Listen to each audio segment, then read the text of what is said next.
सकते हैं।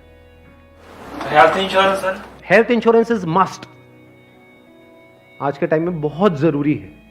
नहीं तो होगा क्या, आपने पैसा बचाया, मान लो बहुत एफर्ट किया, बहुत मेहनत करी, पता नहीं क्या क्या करा, और एक एक्स अमाउंट आपने बचा भी लिया, 10 साल 20 साल काम करके मान लो 10-20 लाख रुपए आपने बचा लिया, किसी तरीके से सेव कर लिया, और अगर कोई बीमारी हो गई तो कितनी देर लगेगी उस पैसे को खत्म होने में? हफ्ता, 10 दिन, 15 दिन। कितने लोग प्रैक्टिकली मेरी इस बात से रिलेट कर पा रहे हैं? सब कर पा रहे हैं। और कितनों ने हेल्थ इंश्योरेंस कराई हुई है? रिलेट सारे कर पा रहे हैं, लेकिन हार्डली आधे लोग ऐसे हैं जिन्होंने एक्चुअल में अपनी हेल्थ इंश्योरेंस कराई हुई है। और हेल्थ इंश्योरेंस भी मुझे लग रहा है ज्यादातर ने तो नाम के लिए करा रखी होगी। कितना कवर है? क्योंकि अगर आप कवर ज्यादा भी लेते हो तो प्रीमियम आपको बहुत ज्यादा नहीं देना पड़ता है, मार्जिनली एक्स्ट्रा होता है, उसमें आपकी पूरी फैमिली कवर हो जाती है। मतलब आप, आपकी वाइफ, आपके बच्चे सारे कवर हो जाते हैं। इसको आप हेल्थ इंश्योरेंस कहो, मेडिकल इंश्योरेंस कहो, मस्ट है ये होनी ही चाहिए। ज्यादातर ऐसे केसेस में क्या होता है, जिन्होंने कोई हेल्थ इंश्योरेंस अपनी नहीं कराई होती है, क्योंकि अब छोड़ तो सकते नहीं उस पर्सन को जो हमारे साथ में है, या खुद अगर कुछ हो गया तो अब अपने आप को ये तो नहीं कह सकते कि हाँ मर दें। तो ऐसे में क्या होता है, एक तो सेविंग्स आपकी खत्म होती है बड़ी तेजी से, दूसरा क्या खत्म होता है, और क्या होता है, लोन लेना पड़ेगा, उधार लेना पड़ेगा। उस उधार को चुकाने का मतलब क्या है कि आप कभी जिंदगी में दोबारा सेव कर ही नहीं सकते। समझ रहे हो ये प्रॉब्लम कितनी बड़ी है और कितनी कॉम्प्लिकेटेड है ये, कि मतलब जिंदगी में कभी आप पैसा जोड़ ही नहीं पाओगे, क्योंकि जो कमाओगे अब वो सारा उधार चुकाने में लगता रहेगा। या तो आप लोन लोगे बैंक से, या अपने किसी दोस्तों से, यहां से वहां से, जिससे भी लोगे, और नहीं दोगे उनको वापस तो दोस्ती खराब करोगे। और एक और जब बात यहां तक आई है तो एक और चीज, एक और गलती हम करते हैं, we want to make quick money.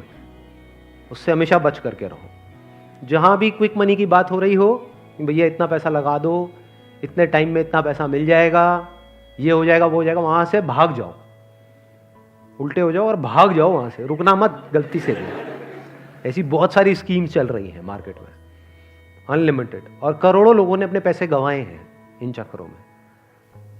अब आते हैं एक दूसरे एस्पेक्ट पे कि चलो हमने स्मार्टली पैसे को जोड़ा। कब जोड़ा? जब फालतू की जगह पे हमने पैसे को ब्लॉक नहीं किया। जैसे अगर आपने कोई एंडोमेंट प्लान ले लिया इंश्योरेंस का, जहां पे आपका साल का 50,000 रुपए जा रहा है, तो 50,000 रुपए तो आपका ब्लॉक हो गया अगले 20 साल के लिए। समझ गए ना?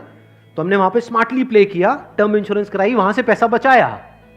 तो अभी जो पैसा बचा, इसका हम क्या करें? क्या सेविंग अकाउंट्स में पड़ा रहने दें? No use. वो आपका पैसा बढ़ नहीं रहा है, एक्चुअल में कम हो रहा है। वहां पे जो आपके पैसे पड़े हुए हैं वो 10 साल बाद और कम हो जाएगी उसकी वैल्यू। तो करना क्या चाहिए? इतना पैसा जितना आपको लगता है कि यार मेरे को इमीडिएटली जरूरत पड़ सकती है, वो कितना है? जितना आपके महीने के खर्चे हैं, इंटू 6 कर दो। वो पैसा है जो आपको कभी भी जरूरत पड़ सकती है। तो उस पैसे की आपने एक 6 महीने की एफडी करा दी। और एक बहुत अच्छा ऑप्शन अवेलेबल है हमारे पास में, वो है म्यूचुअल फंड्स। म्यूचुअल फंड्स पता है सबको क्या है? कितनों ने ऑलरेडी इन्वेस्ट किया हुआ है म्यूचुअल फंड्स में? बहुत कम लोगों ने। क्यों नहीं किया हमने इन्वेस्ट? पता ही नहीं। नंबर 1 करेक्ट इंफॉर्मेशन नहीं है। नंबर 2 हम डरते हैं, हमें लगता है म्यूचुअल फंड भी कोई स्कीम है कि पैसा इकट्ठा किया और कल को अगर भाग गए या बंद हो गया तो पता नहीं क्या होगा। ये पैसा आपका 100% सेफ है, because it is regulated by SEBI. तो यहां पे डरने की जरूरत नहीं है कि मेरा पैसा चला जाएगा, बस हमको यहां पे स्मार्टली प्ले करना पड़ेगा। So what we need to do is, एक तो आपने अपने 6 महीने का जो अपना कॉर्पस है उसको अलग कर दिया, यानी जो पैसा आपको चाहिएगा उसकी आपने एफडी करा दी, इंश्योरेंस वगैरह को प्लान कर लिया अच्छे से। फिर जो पैसा आपका बचा उसमें आप इन्वेस्ट कर सकते हो through SIP, systematic investment plan. It is an excellent option. Never try to get into stocks directly. अगर आपको बहुत ही डीप नॉलेज नहीं है शेयर मार्केट की, तो हाँ you are qualified in that और आपका काम ही वही है, तब तो ठीक है। बट किसी की सलाह सुनी कि यार, या कोई कहानियां सुनी कि ये शेयर पहले इतने का था अब इतने का हो गया, सुनी होंगी ऐसी कहानियां। Never invest in stocks directly, क्योंकि कुछ नहीं पता कि वो कंपनी का क्या होने वाला है।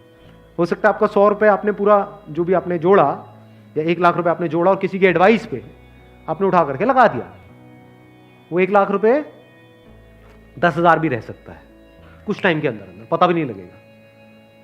कहते हैं ना, never put all your eggs in the same basket, in one basket. तो अब करें क्या? क्योंकि ये प्रॉब्लम क्या है, इन्फ्लेशन अगर है 6% का और एफडी में आपको मिल रहा है 7%, तो अल्टीमेटली आप कितना कमा रहे हो? 1%। 1% से क्या होगा? करोड़पति बन जाओगे? इम्पॉसिबल। तो आप क्या कर सकते हो, अपना आधा पैसा सेफ जगह पर रखो। सेफ जगह क्या है? एफडी हो गया। एफडी में भी एक और चीज है जो बहुत लोगों को नहीं पता है। वो क्या है कि ऐसे, एक तो है बैंक में आप एफडी कराते हो, एक है कुछ कंपनीज है जो क्रिसिल से या इकरा से, ऐसे ये कुछ ऑर्गेनाइजेशंस हैं, वहां से AAA रेटेड है। AAA रेटेड का मतलब होता है highly secure, as secure as a bank. वहां पर अगर आप एफडी कराते हो तो आपको 9% तक का इंटरेस्ट मिल जाता है। ये जो सुनने में लगता है ना 7% और 9%, ये अभी छोटा लगता है, लेकिन आने वाले 20 साल बाद इसकी कितनी बड़ी अमाउंट होती है अगर आप कंपाउंडिंग को बीच में ले आओ, that you can't even think in the wildest of your dreams. Compounding कितने लोगों को पता है?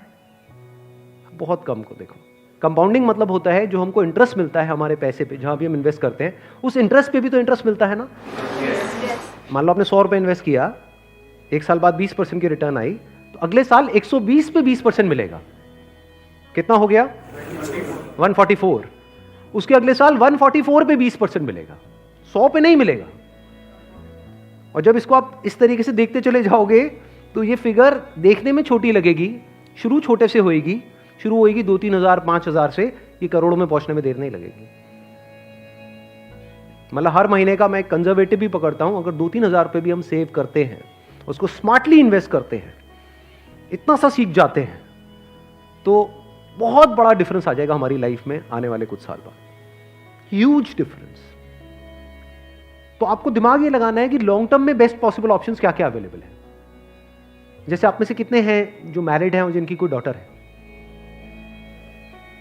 तो एक गवर्नमेंट की तरफ से एक स्कीम है सुकन्या योजना करके, सुना है इसके बारे में? That is an excellent investment option. Government की तरफ से सब्सिडाइज्ड है वो, तो वहां पे आप एक्सपेक्ट कर सकते हो 9% की रिटर्न जो गवर्नमेंट की तरफ से मिल रही है आपको। और हर साल का आपके ऊपर है आपको कितना इन्वेस्ट करना है।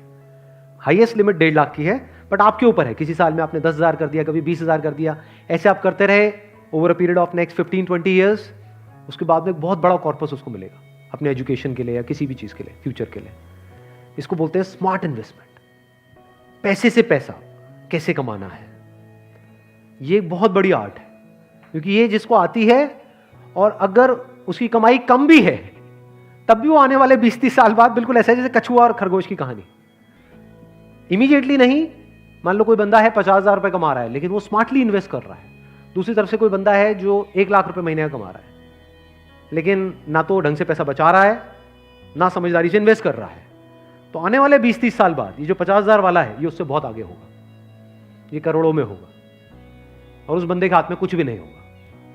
वो हो सकता है डेट में होगा, मतलब उसके ऊपर कर्जा होगा, और ये बंदा ऐसा होगा जो कर्जा देने लायक पोजीशन में होगा। ऐसा भी हो सकता है, ये अगर हम बेसिक से फंडों को समझते चले जाएं तो अब ध्यान से समझना। अब यहां पर हम कहां तक पहुंच गए थे? SIP is an excellent option. SIP का मतलब होता है कि आपने अपना एक अमाउंट फिक्स कर लिया, हर महीने का इतना अमाउंट तो एसआईपी में देना ही देना है म्यूचुअल फंड में। अब म्यूचुअल फंड कैसे चूज करें?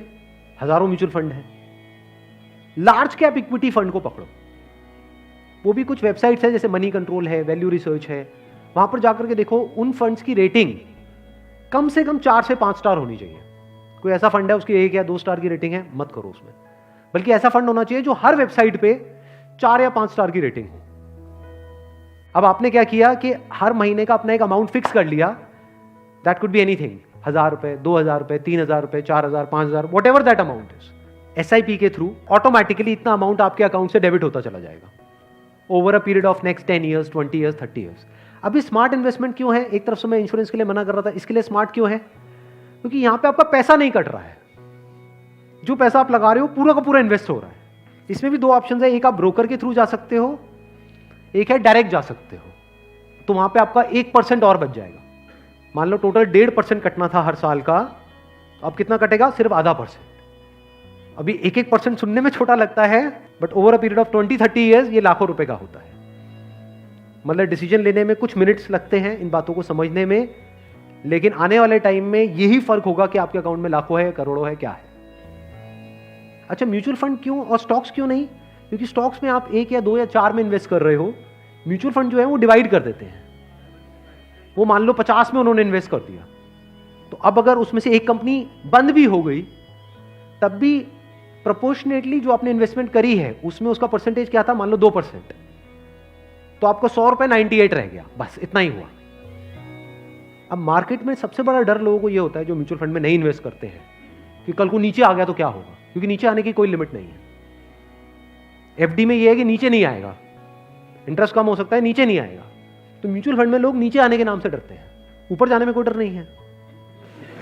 अगर गारंटी मिल जाए कि भैया साल का इतना % तो आना ही आना है और आता ही रहेगा जिंदगी भर, तो कोई डर ही नहीं है, फिर तो सारे लगा देंगे। बट कोई गारंटी नहीं है ना, और नीचे भी जा सकता है।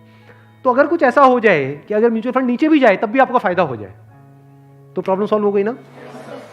ये मेरी अपनी स्ट्रैटेजी है, ये कोई किसी बुक में नहीं है या कोई थ्योरी नहीं है, ये मेरी अपनी स्ट्रैटेजी है, वो मैं आप लोगों के साथ में शेयर कर रहा हूँ। आपको क्या करना है, मोटा मोटा स्टॉक मार्केट को ट्रैक करना है।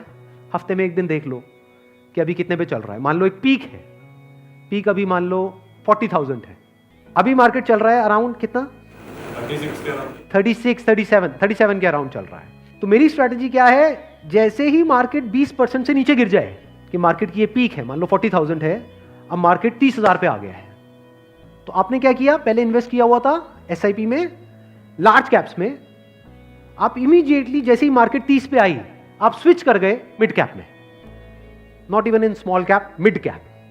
अब ऐसा क्यों किया, क्योंकि जब मार्केट 20% टूटेगा, सेंसेक्स का मतलब लार्ज कैप्स जो बड़ी कंपनीज हैं, जब मार्केट 20% टूटेगा यानी बड़ी कंपनीज के जो शेयर्स हैं वो 20% से टूटेंगे, तो जो छोटी कंपनीज हैं उनके शेयर्स 50 से 60%, 70% तक टूट जाएंगे।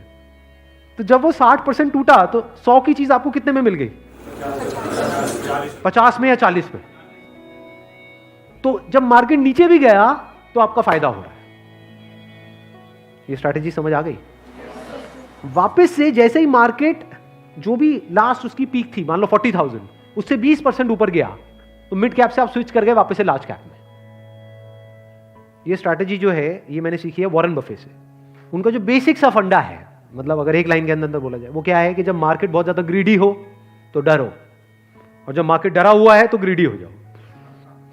बेसिक सा फंडा है, मतलब जब सब डरे हुए हैं तो थोड़े से लालची हो जाओ, और जब सब लालची हो रहे हैं, मतलब मार्केट ऊपर भाग रहा है, तो डरने लग जाओ। तो लार्ज कैप में डर कम है, मिड कैप में डर ज्यादा है। तो जैसे ही मार्केट नीचे जाएगा मिड कैप को सब छोड़ देंगे, उस वक्त आप उसको पकड़ लोगे। तो अब चाहे मार्केट ऊपर उठे तब भी आपका फायदा है, नीचे गिरे तब भी आपका फायदा है। आप वेट कर रहे हो, मैं आज एक्चुअल में वेट कर रहा हूं। लोग हैं डरते हैं, जो म्यूचुअल फंड में इन्वेस्ट करते हैं, स्टॉक्स में इन्वेस्ट करते हैं, लोग डरते हैं कि मार्केट नीचे ना आ जाए, मार्केट ऊपर। मैं वेट कर रहा हूं, जाए तो सही नीचे, समझ गए।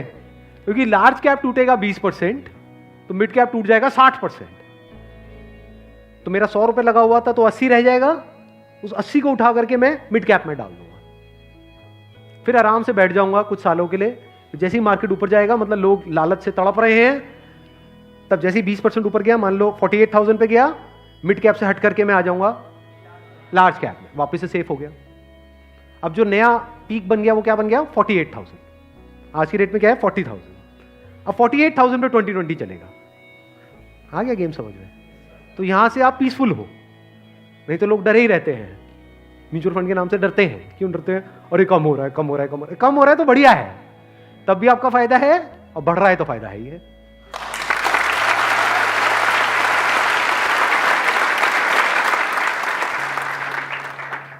समझ गए, ये बेसिक सा फंडा है, हमेशा याद रखना। मतलब मासिस की जो साइकी है उससे आप कुछ अलग करोगे तभी आपके साथ कुछ अलग होगा, नहीं तो पूरी मार्केट रो रही होगी, आप भी बैठ करके रो रहे होंगे, अरे टूट गया टूट गया टूट गया टूट गया, अरे गिर गया गिर गया गिर गया गिर, मैं बर्बाद हो गया, मैं बर्बाद। बर्बादी में भी आपका जश्न होगा अगर इस तरह से आप समझ पा रहे हो तो। Thank you so much.